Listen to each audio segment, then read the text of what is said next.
పరిశ్రమలు రావాలని కోరుకుంటాం. దానికి మేము ఎప్పుడూ సపోర్ట్ చేస్తాం. కానీ దానివల్ల రైతులకు కావచ్చు, వాళ్ళ భూములకు కావచ్చు, వాళ్ళ జీవన విధానానికి కానీ అక్కడ ఇబ్బందికరంగా లేకుండా ఉండే పరిస్థితులు చూడాల్సిందిగా కోరుతా ఉన్నాం. ఇంకొకటి చేవూరులో కూడా కలెక్టర్ గారు మీకు ఆల్రెడీ మొన్న కూడా మీ దృష్టి తీసుకొచ్చారు. గ్రామం ఆనుకొని ఉన్న పొలాలను మేము అక్విజిషన్ చేయమని చెప్పి గతంలో హామీ ఇచ్చి మీరు నోటిఫికేషన్ జరిగింది. మళ్ళీ రీసెంట్గా ఊరు ఆనుకున్న పొలాలకు కూడా మళ్ళీ నోటిఫికేషన్ ఇచ్చారని చెప్పి వాళ్ళు రైతులు ఆందోళన చెందుతూ ఉన్నారు.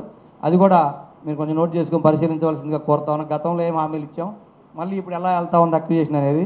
దయచేసి మేము కరేడు పంచాయతీ నుంచి ప్రభుత్వం ఇంకొకసారి ఆలోచించి అక్కడ ప్రజలకి రైతులకి ఎటువంటి ఇబ్బంది లేకుండా ఆ గ్రామం నుంచి ఈ నోటిఫికేషన్ ఏదైతే ఉందో అది విత్డ్రా చేసుకొని ఈ 2 గ్రామాల్లో ఇండోసోల్కి ఇచ్చి ఆ పక్కన బీపీసీఎల్కి కానీ ఇంకా పరిశ్రమ కాకపోతే మీ దృష్టికి కూడా తీసుకొస్తున్నాను.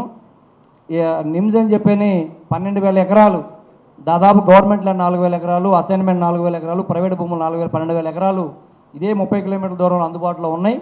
అది కనిగిరి నియోజకవర్గం కింద ప్రకాశంలోకి వస్తుంది. కానీ మన బార్డర్ అది కూడా పరిశ్రమలకి రామాయపట్నం పోర్టు అనుసంధానంగా ఉంటుంది. మళ్ళీ దొనకొండలో పెద్ద పరిశ్రమలు కానీ 30,000 ఎకరాలు ఉంది. నెల్లూరులో కూడా చాలా ఉన్నాయి. మా వాళ్ళ భయం కూడా సార్ బీపీసీఎల్కి ఎందుకు వ్యతిరేకిస్తున్నారంటే ఇఫ్కోకి తీసుకొని ఎన్నో సంవత్సరాలు అయింది, ఇప్పటివరకు అక్కడ ఇండస్ట్రీస్ ఏం రాలా. అలాగే బీపీసీఎల్కి ఇస్తే ఇప్పుడు ఊళ్ళు ఖాళీ చేయాలి, పొలాలు పోతాయి, వాళ్ళు కాంపౌండ్ కట్టేసి వాళ్ళు రారనే ఆలోచనలో భయాందోళనలో ఉన్నారు. కాబట్టి ఎన్నో దృష్టిలో పెట్టుకొని నెల్లూరులో కూడా దాదాపు 50,000 ఎకరాలు ఉన్నాయి. జిల్లా మొత్తం కానీ చూస్తే ఆత్మకూరులో ఉన్నాయి. రకరకాల అన్ని కాన్స్టిట్యున్సీల్లో భూములు అవైలబిలిటీ ఉంది, ప్రభుత్వ భూములు. కాబట్టి ప్రజలకు ఇబ్బంది కలిగే పరిస్థితుల్లో కాకుండా అవైలబిలిటీ ఉన్న భూముల్లోకి వెళ్ళండి. కాబట్టి కరేడు విషయంలో మాత్రం దయచేసి ఇంకొకసారి పునరాలోచించమని కోరుతా ఉన్నాను.